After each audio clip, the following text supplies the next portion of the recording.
Pasal 39 Undang-Undang Nomor 1 Tahun 1974 secara tegas menyebutkan: pertama, bahwa perceraian hanya dapat dilakukan di depan sidang pengadilan setelah pengadilan yang bersangkutan berusaha dan tidak berhasil mendamaikan kedua belah pihak.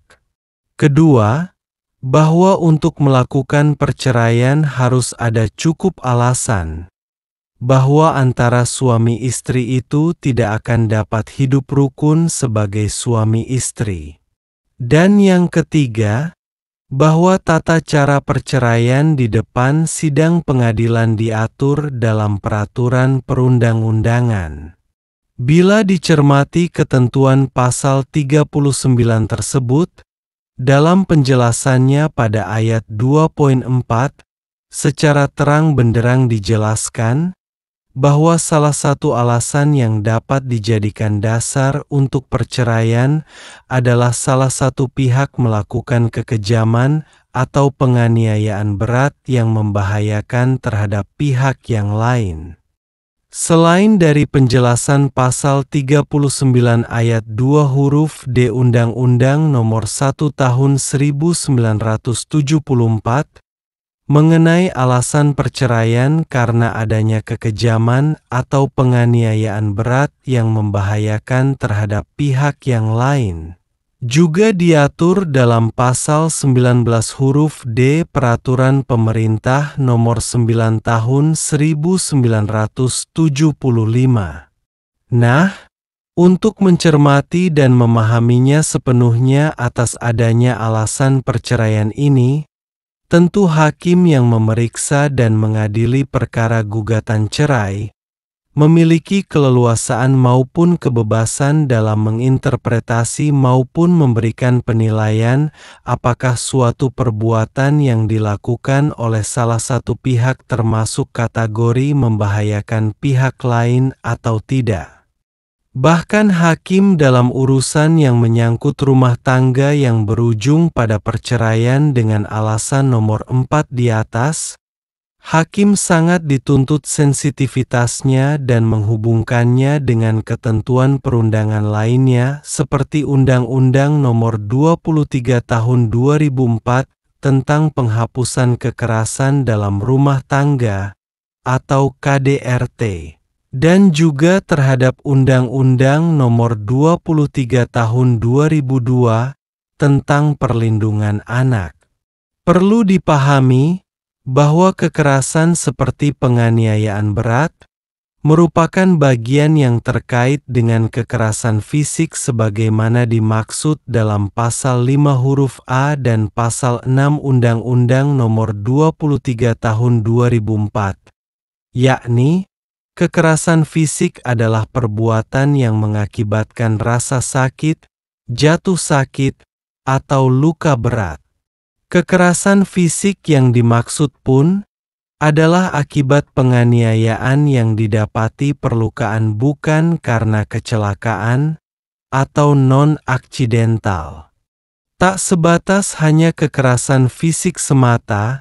Dalam pasal 9 ayat 1 dan ayat 2 Undang-Undang Nomor 23 Tahun 2004 dinyatakan dengan tegas bahwa setiap orang dilarang menelantarkan orang dalam lingkup rumah tangganya, padahal menurut hukum yang berlaku baginya atau karena persetujuan atau perjanjian ia wajib memberikan kehidupan, perawatan, atau pemeliharaan kepada orang tersebut.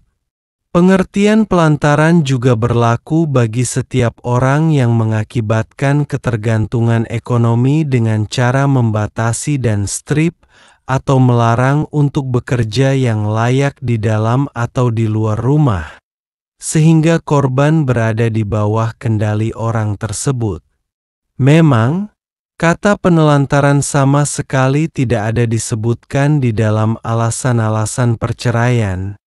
Akan tetapi pengaruh dari akibat penelantaran, baik yang dilakukan suami atau istri akan berdampak buruk dan berujung pada perceraian. Jurisprudensi telah memberikan penjelasan bahwa penganiayaan adalah perbuatan dengan sengaja yang menimbulkan rasa tidak enak, rasa sakit, atau luka.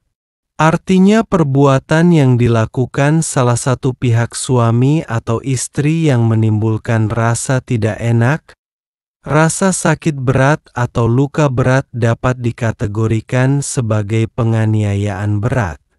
Oleh karena undang-undang tidak menegaskan arti yang sesungguhnya dari kalimat penganiayaan berat dimaksud, maka hakim yang memeriksa dan mengadili perkara gugatan perceraian diberi keleluasaan untuk melakukan penilaian apakah perbuatan salah satu pihak tersebut termasuk kategori penganiayaan berat atau tidak dalam rumah tangga. Jurisprudensi sangat kontras membedakan rasa tidak enak dengan rasa sakit, yang mana analisa hukum sebutan rasa tidak enak, yaitu perasaan hati atau sakit hati, sedangkan yang dikehendaki dengan sebutan rasa sakit yaitu sakit fisik. Beranjak dari anasir hukum yang termuat dalam jurisprudensi, dapat disimpulkan bahwa penganiayaan bisa berupa penganiayaan psikis dan penganiayaan fisik atau penganiayaan psikis saja atau fisik saja, atau kedua-duanya dan apalagi sakitnya dapat dibuktikan dengan surat keterangan dokter, advokat, pengacara, atau penasihat hukum dituntut peka dan cermat dalam menganalisa suatu kasus. Apakah layak untuk menggunakan dalil adanya suatu kekejaman atau penganiayaan berat yang membahayakan terhadap pihak yang lain dalam hubungannya dengan sakit hati atau psikis? Fakta yang tak dapat dipungkiri pada zaman ini, ternyata banyak ragamnya penganiayaan psikis, mulai dari ejekan, hinaan, caci maki yang sangat keterlaluan. Meskipun ejekan, hinaan, caci maki ini sangat sulit untuk dibuktikan secara hukum. Akan tetapi efek yang ditimbulkannya dapat mengakibatkan suami atau istri menjadi amat tertekan hati dan batinnya, hingga mengalami stres tingkat tinggi, bahkan mengakibatkan stroke. Maka hal-hal yang demikian ini sangat patut dan layak dikategorikan sebagai penganiayaan berat yang sangat membahayakan pihak yang lain, sebab stres berat dapat mengakibatkan kematian. Kemudian para pengemban profesi hukum harus pula teliti menganalisa tentang alasan hukum atas perceraian karena adanya sakit fisik yang berat, seperti menendang, menempeleng, memukul dengan tangan atau benda tumpul, menusuk dengan senjata tajam yang menyebabkan salah satu pihak mengalami luka parah, menyulut badan dengan api, atau menjerat dengan tali yang menyebabkan pihak lain tidak berdaya, sehingga menimbulkan rasa sakit berat sekalipun tidak menyebabkan timbulnya luka, utamanya luka berat. Jadi untuk mengukur dan menilai apakah perbuatan salah satu pihak itu membahayakan pihak lain atau tidak diserahkan sepenuhnya kepada pertimbangan hakim yang menyidangkan kasus gugatan perceraian. Dengan kata lain, dalil dan alasan perceraian sebagaimana yang diuraikan pihak penggugat dan strip atau tergugat dalam perkara perceraian hanya sebagai alat bantu yang harus bermuara kepada terjadinya ketidakadaannya harapan untuk rukun kembali dalam membina rumah tangga. Ketidakadaannya harapan untuk rukun kembali dalam membina rumah tangga juga kontras dijelaskan dalam jurisprudensi Mahkamah Agung nomor 105K/SIP/1968 tentang diterimanya onheilbare toespaald sebagai alasan perceraian. yaitu dalam hal terjadi perselisihan atau pertengkaran antara suami istri secara terus-menerus dan tidak mungkin didamaikan lagi.